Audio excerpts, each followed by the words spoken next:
Howdy neighbors, and welcome to the first of many in-depth park and campground reviews found on my channel. Feel free to subscribe, like, and leave comments as I grow this channel. Today's beauty is the second most visited national park in the entire United States. You're going to have to head west to the southwest corner of Utah near the Arizona and Nevada borders to get to Zion. I came up from Flagstaff on Highway 89 east of the park and took a left on Highway 9 into the East Park entrance. Many people don't realize the park's south entrance is just a 3-hour drive from Las Vegas, and you enter through a growing Springdale, Utah that has hotels and dining if you're not into camping. This video is indexed, so watch the parts that interest you and explore the parts that don't. I'm going to show you some beautiful campgrounds near the visitor center in the south end of this 229 square mile park. I'll take you on some scenic drives, hikes, and some amazing experiences. Zion is easily one of the most beautiful and most accessible parks I have experienced. Entering through the East Park entrance is really cool because you get to go through a 1-mile tunnel built through solid rock back in the 1930s. It has 6 holes or windows in the side walls, giving you just a glimpse of the amazing beauty on the other side. It is like being in another world. When you come out of the tunnel, you will see incredible mountain formations made from all types of rocks, and a lot of them have massive cliff walls. As the 130,000 square mile Colorado Plateau lifted in this area millions of years ago, water began its slow work on this colorful canvas of Navajo sandstone and many other rock textures. The result is miles of exposed layers of mud, sand, lime, and ash, which have created a spectacular palette of colors and unique formations. The park floor is around 3,600 feet above sea level and rises to 8,700 feet. Running from north to south, the Virgin River drains over 90% of the Colorado Plateau and has cut through massive cliffs on its way to Lake Mead and the Colorado River.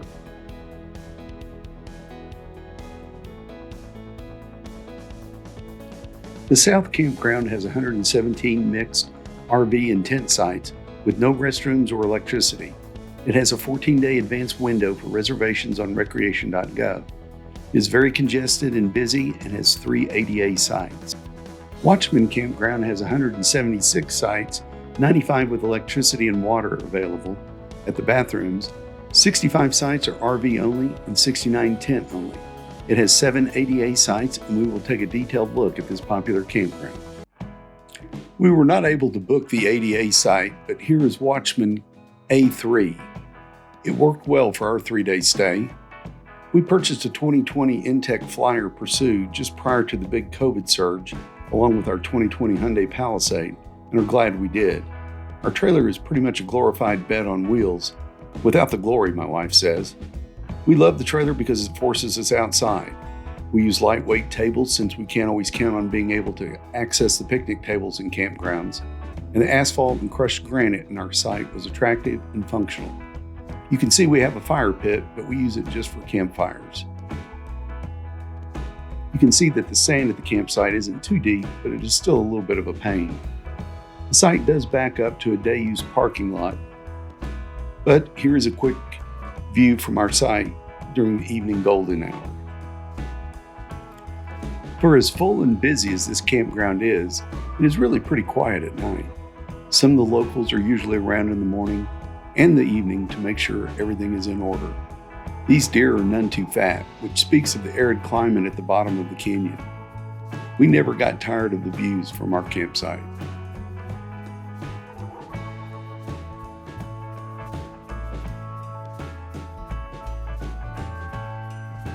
The bathrooms here at Watchman were great, as potable water was available to refill water bottles, and the large stainless sink with the inset for wheelchair users can be used to clean dishes. Most parks have big heavy doors that are hard to open, and then you have to try to close them after getting in. Having the automatic door openers on the inside and out was outstanding. The bathroom is large with a shelf to put things on and plenty of room to turn a wheelchair around, and they were always very clean when I saw them.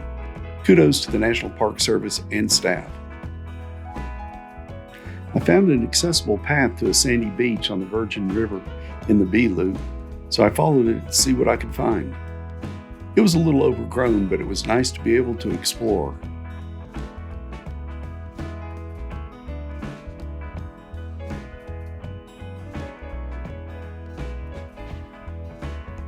Anytime you can find a paved path, even though it may go someplace that is not really accessible to you, I always enjoy it because I do photography and just like to explore.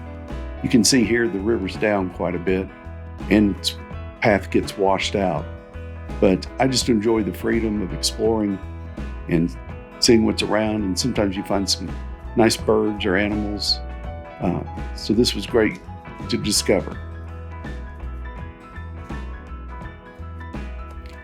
Who knew laying in a drainage ditch could be so much fun and so comfortable?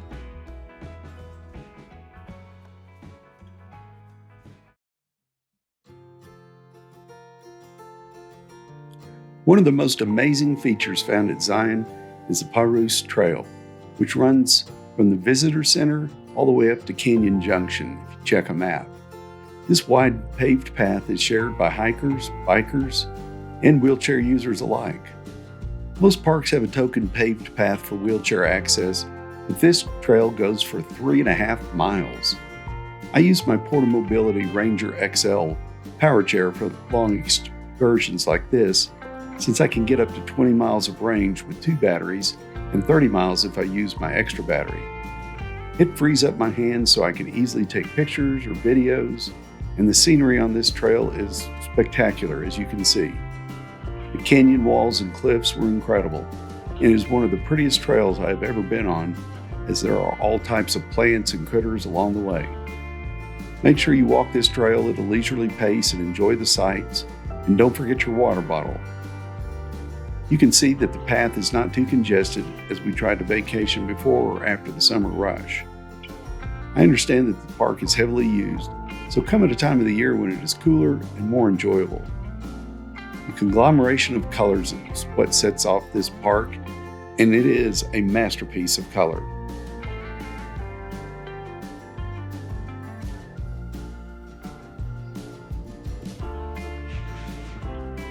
I love this area of the park with the various colors and all of the cliffs, the different layers and the different peaks. It was truly extraordinary to be able to take my time and enjoy it, that it was accessible, and I could stay as long as I wanted.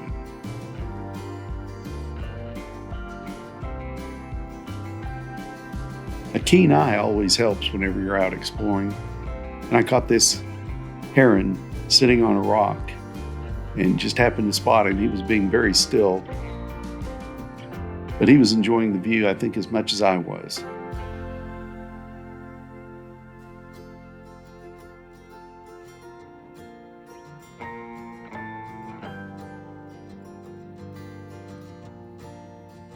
The Virgin River is very pretty as it trickles through here.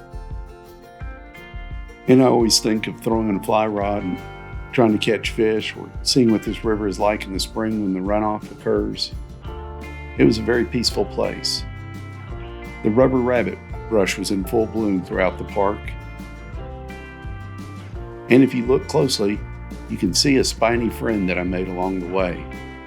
I just barely saw him, and you'll have to wait for him to move his head. There it was. A lone red prickly pear sitting by itself in amongst all these peaks is quite a contrast.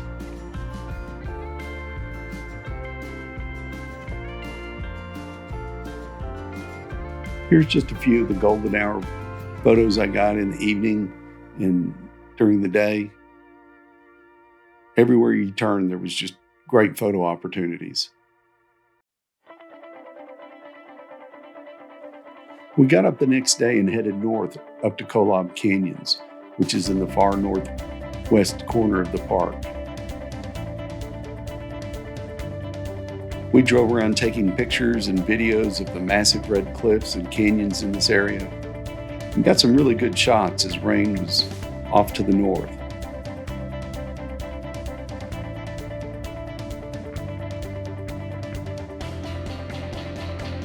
This part of the park was not heavily traveled, so we were able to take our time, enjoy the scenery, and it was very relaxing.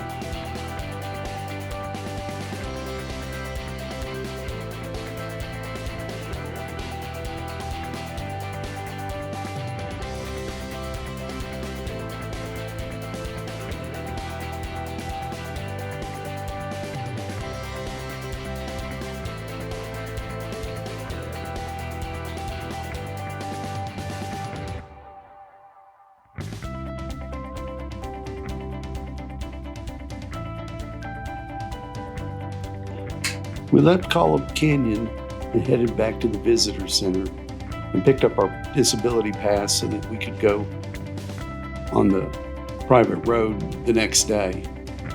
We had dinner and then enjoyed some time in our campsite looking at some of the golden hour views from the campground. It really was quite spectacular.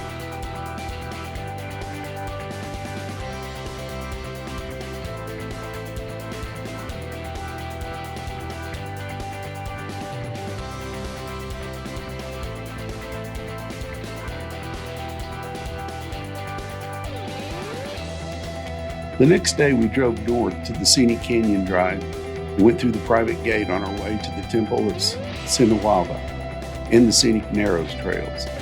This road is only accessible via the park shuttles, but with our disability pass we were able to drive our own vehicle.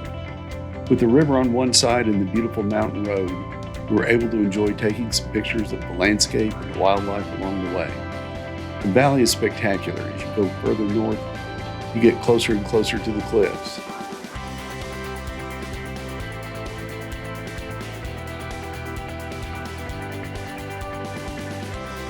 Even though we're driving this road in our car, the park shuttle comes through here and has multiple stops and does have wheelchair ramps on every shuttle.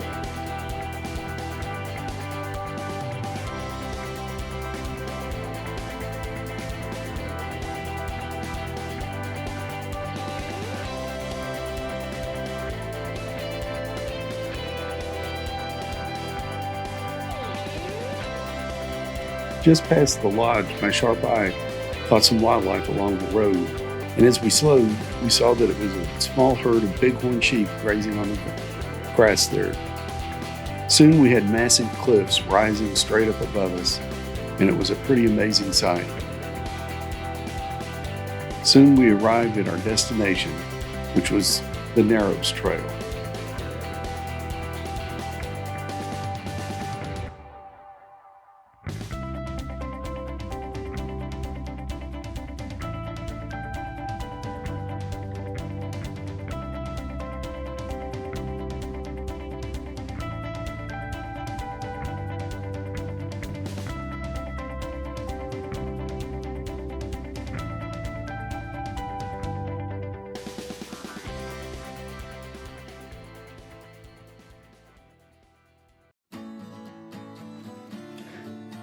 We spoke with the park ranger at the entrance, and he indicated we should have no problem for the first 4/10 of a mile, and with my new Freedom Trax, he felt confident we could make the entire trek, which is a little over a mile one way.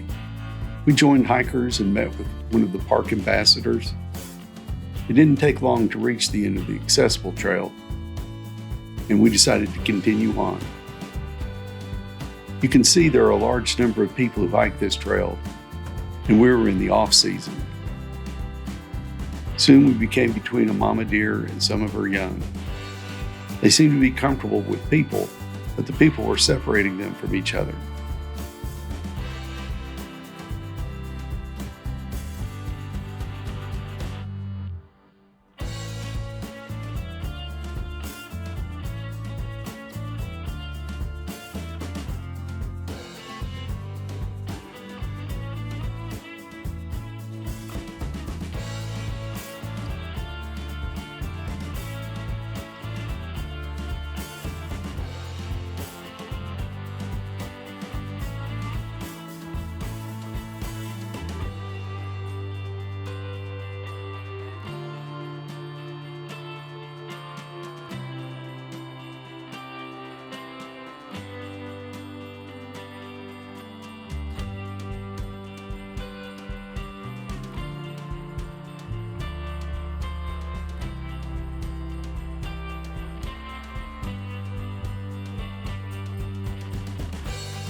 As we continued, the trail seemed to narrow along with the canyon, and the walls seemed to get taller and taller.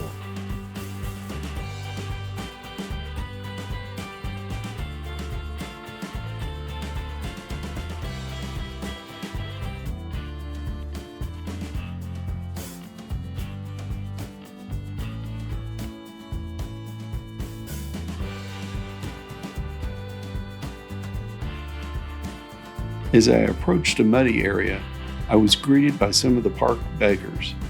I was surprised they could walk, much less run.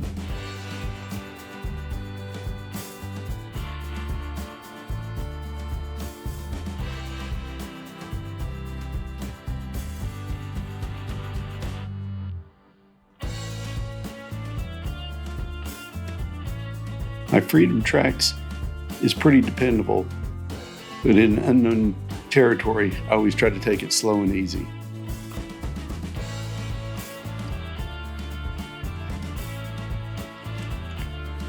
The weather was beautiful and we reached the turnaround area as the trail required you to wade the river to continue going up it. The descent was a lot more challenging as I had my seat back to help support me on the way up. These guys were amazed by my abilities.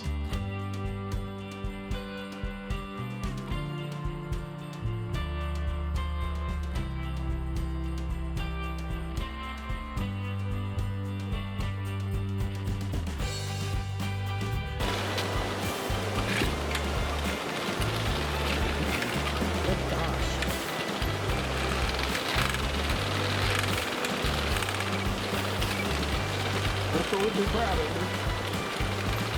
Yep. You're braver than I am to do that.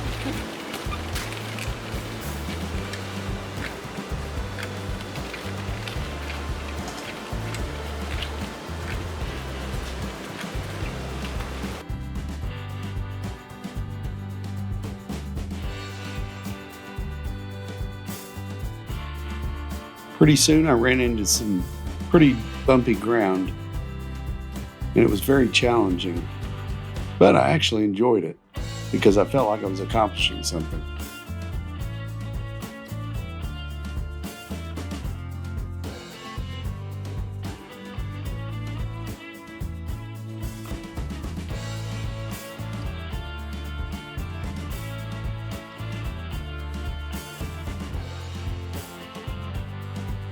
We were celebrities of sorts that day, with no less than 50 or more people cheering me on or amazed by my Freedom Trax. Oh, that's what I told you. There you go. Look at that. Wow, that is cool.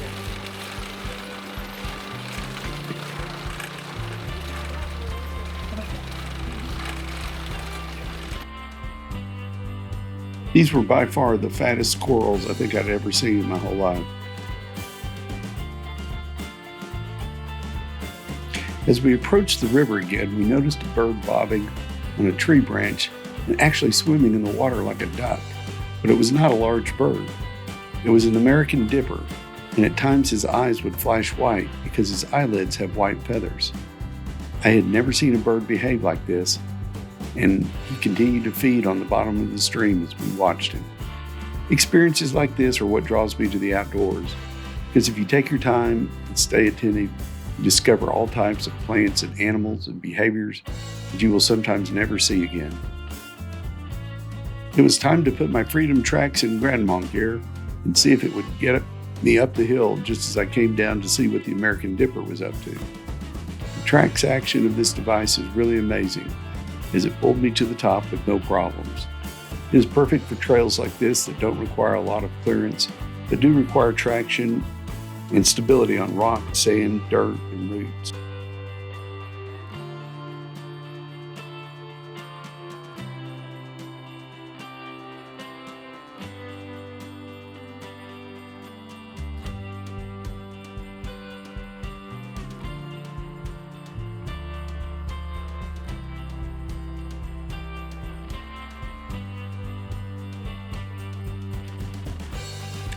Check out these beautiful photos that I would never have been able to take without my Freedom Trax.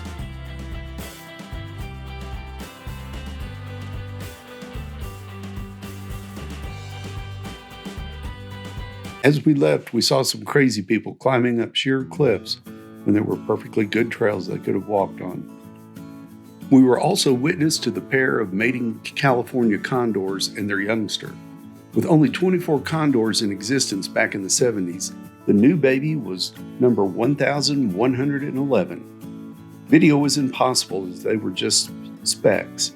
I pulled out my long lens and was able to capture them soaring along the cliffs. We watched for over an hour, and what a truly incredible experience that was.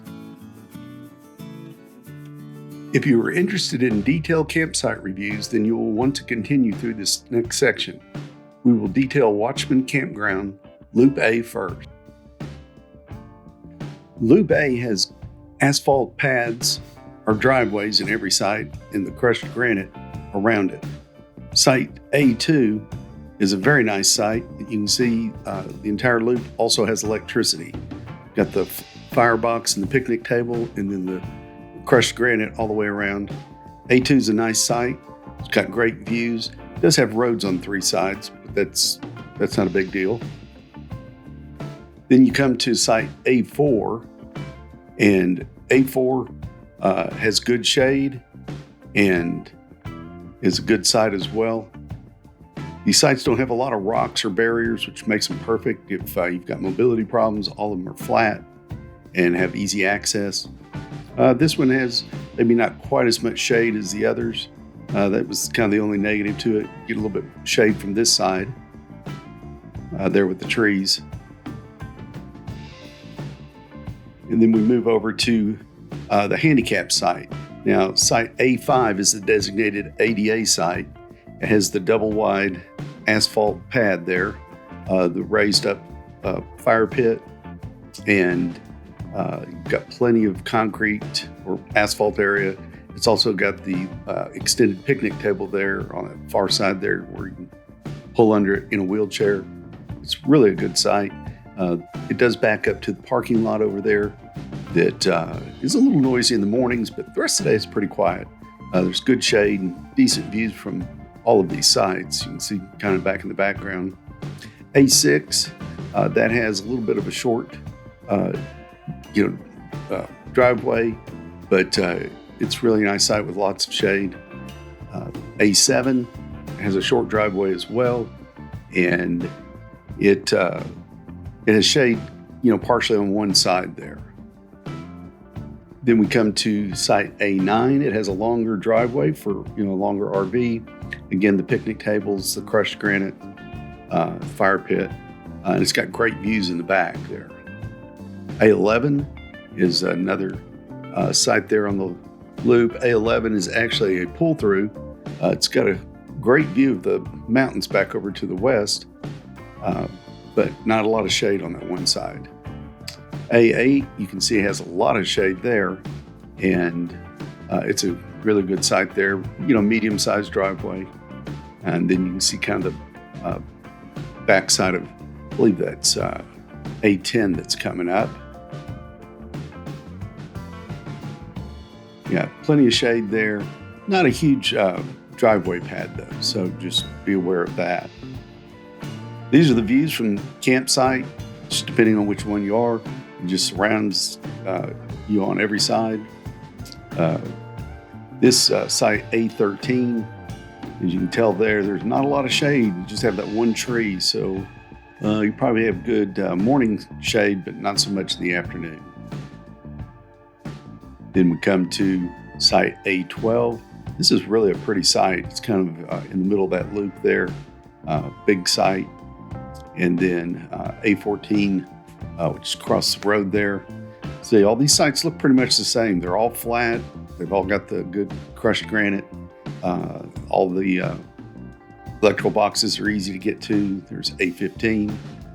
You can see it's not a big camper in a car in there. So some of these can be a little tricky there. Hopefully having a video will show you more of the contour of the land. You can see how flat and what the campsites look like. Like this one, you can see that there's a trail that goes up the hill over there. May not see that in the recreation.gov pictures. I am going to put a link in my description with a worksheet showing you the shade at each campsite. This is campsite A16. It sometimes shows as an ADA campsite on different maps. It's got the double wide driveway, but not a lot of shade. This is number 18 across the street. It's a nice campsite, not a real long driveway with plenty of shade, and it's across the street from the bathroom. This is a 17. Got zoomed in too much here, but it's a typical campsite. Not a lot of shade, a lot of sun at this campsite. So that's what you're looking for. Good deal. A19, got a wider driveway there, good shade. A20, it's hard to see there, but it's a smaller campsite along with A22. Both those campsites were probably one of the smaller ones on the loop, but they had decent shade on that side over there. Our next site had a RV in it, A21, so couldn't hardly see that one. A24 was a nice site. It's got those big trees there. You know, sometimes sitting in the sun in the cooler weather does feel good. And then we have a site here, A23. You see lots of shade. It's got about a medium-sized pad back there, but boy, what a view sitting in the shade back there. Perfect for a tent, small RV. Get to the electrical easy. This whole campground's really nice. A26, there's a big RV in that. A little extra space for the car, but not a lot of shade back there where the actual campsite is.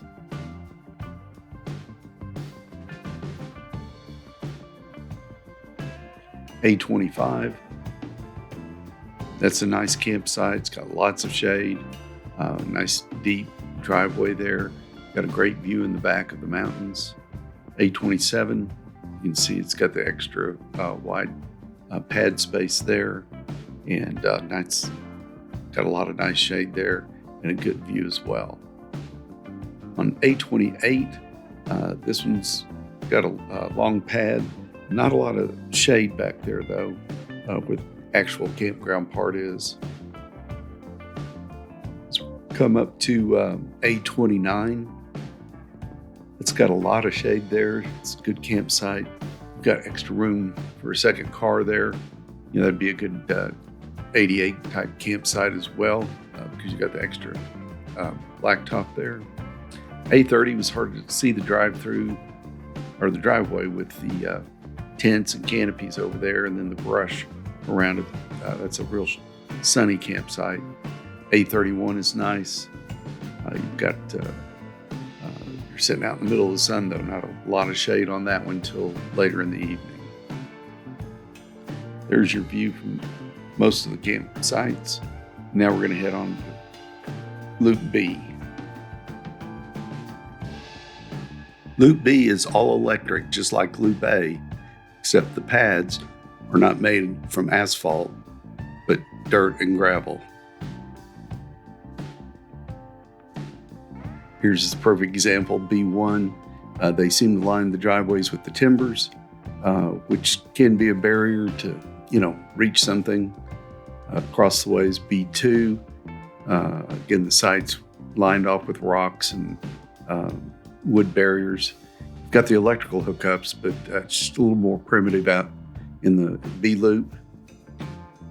As we come up to B4, you can see, again, the timbers to keep you from going back too far. The first three sites are pretty sunny. B6, couldn't hardly see that. B3's got a decent driveway there. B5, and now we're starting to get into some partial shade for the day. Then coming up on campsite B41, you can see that a lot of these are really good for tents. Now this is a good campsite here, B43, where you had some really good shade and a nice big campsite in the back without a lot of barriers. B42, again, you've got partial shade on the one side. You can see there's no trees on the right-hand side there, so you'd have some issues there. Next stop is B44. It is a huge pull-through campsite. It's really nice. It's on the river. It's flat, tons of room. You've got some shade and some spaces. You can see they've pulled up where the electrical is and under some trees.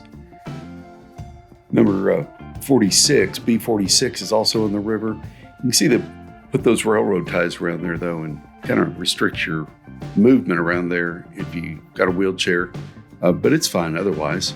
B48 is right along the river as well. It's a pretty small campsite, compared to the others, but those picnic tables and the campsite's right back there on that back fence. B50 is another pull-through site, or back in, however you want to look at it, but it's a big, long site. You see the river over that back fence back there. Lots of big trees for nice shade. That's probably just for part of the day. B49. By comparison, this is a pretty small campsite in the B loop. Again, just the gravel and dirt paths and driveways. B52. It's got a nice tree on it. A little fire ring, but compared to some of the other campsites, it's a little small. Site B54. Again, we're still along the river there. Pull through, back in, however you want to look at it. Then there, if you look in the map on the B loop, there's a big circle of campsites for group camping. And then you come to B55, which is like a double wide space there. B56, and that's a nice big campsite for lots of vehicles, but just hardly any shade at all. There's the path I went down earlier in the B loop. B58 is back in, but you got some space for another vehicle, and you've got a little bit of shade there from the trees. Site B60, looks like we had security. This must be a high dollar truck or something, because we have one of the locals sitting there and guarding it for us. Or wait a minute, maybe he's just praying. I'm sorry. Site B61 is a fairly small site. You can see there's a little bit of drop off there. Good shade though. B19, lots of trees around that one. Sorry for the shaky footage there. Probably hit a bump, which it's kind of a small site by comparison. B20, these sites are up on this area are a little bit on the small side. Remember those others, but good news is they have shade. B21, that's a good size site there with lots of good shade and great view out the back. Site B23, lots of room to spread out on that with some trees. I like B24 a lot. That is going to have shade in it almost all day, and there's not as many barriers as there are on some of the other campsites.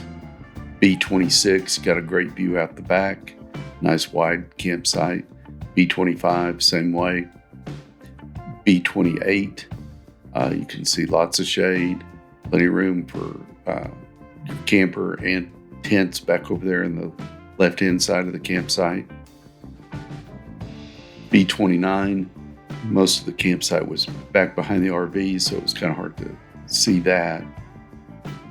And then B31 was a small site there.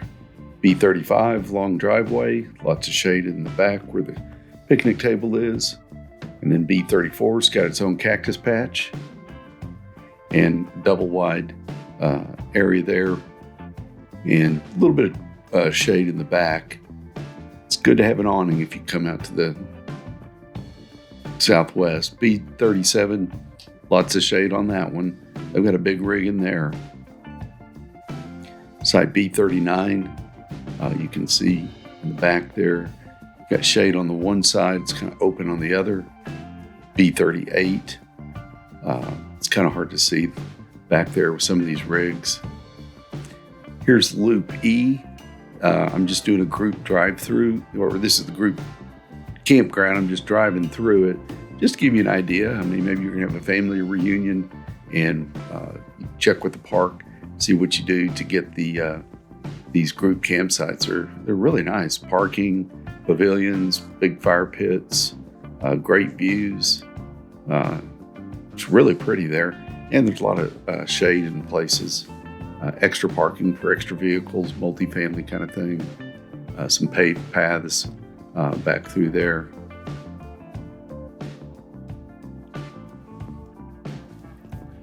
Jumping into Loop C, Loop C is non-electric and tent-only campsites.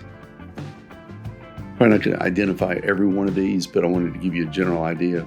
Most of them look the same, so I'm identifying some as we go. But you kind of, whenever you're camping in a tent, you can put stuff in a different place.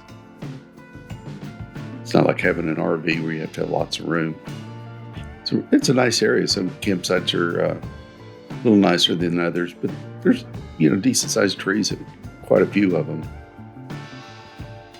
That one's, sunny this part of the day, but sunrise, sunset could have some good shade. That was C9 there.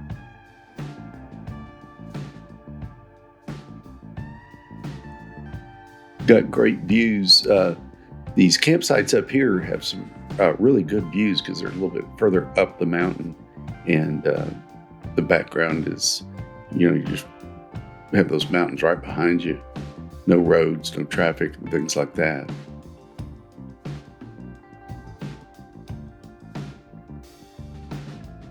Here's the bathroom. Got some asphalt around that.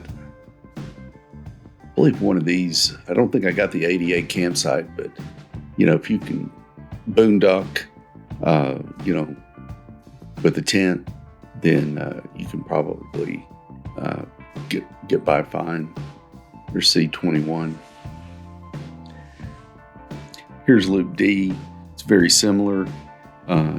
They do not have any electricity, or water, so you're basically boondocking, tent only campsites, and then vehicles can only be over a certain length as well.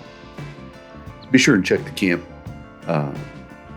campsite guidelines on the link that I'll leave in my description.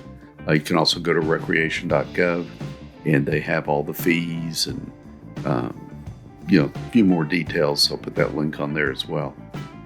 But hopefully you're getting a good idea of what the sites look like, and maybe see one that you do like. It's such a big campground.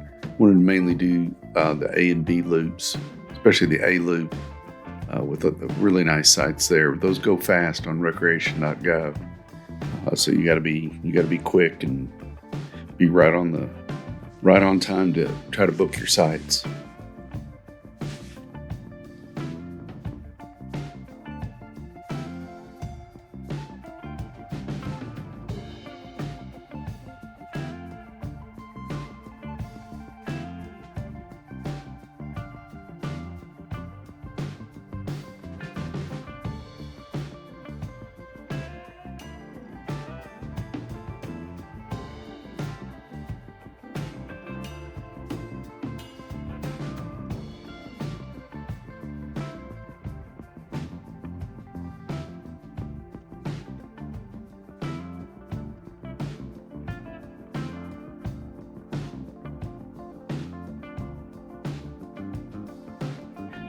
See the great views from D Loop. This just about wraps up the tour of the D Loop. And we're about to pack up and head out and show you some of the scenery heading back.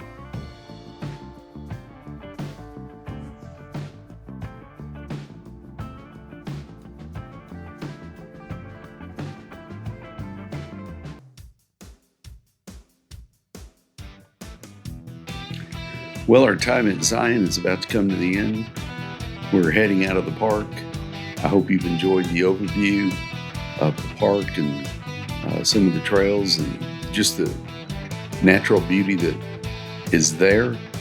Hopefully you enjoyed the trails and the adventures that I was able to go on. If you've got any kind of mobility issues, a walker, anything like that, the shuttle will take you through all of this, and you don't even have to walk anywhere. But some of the sites are accessible, as you've seen. May not have the same devices. I certainly wouldn't do the Narrows on my own in a manual chair unless you're Superman or something. But just driving and being able to see this beauty from a car is easy enough. But we're heading east, heading back out of the park through the tunnel, and we're going to leave all the rock formations behind us and say a goodbye to Zion as we head out to our next adventure.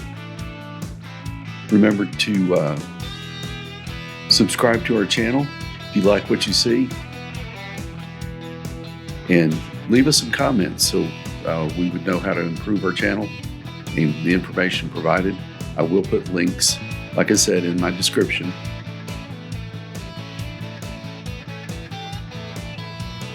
If you get time, check out my other videos. I've got one on Big Bend National Park in South Texas.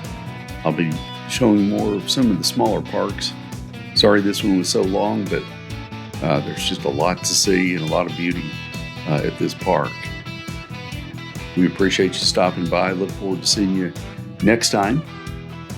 So, as we say in Texas, so long. Thank you for your time.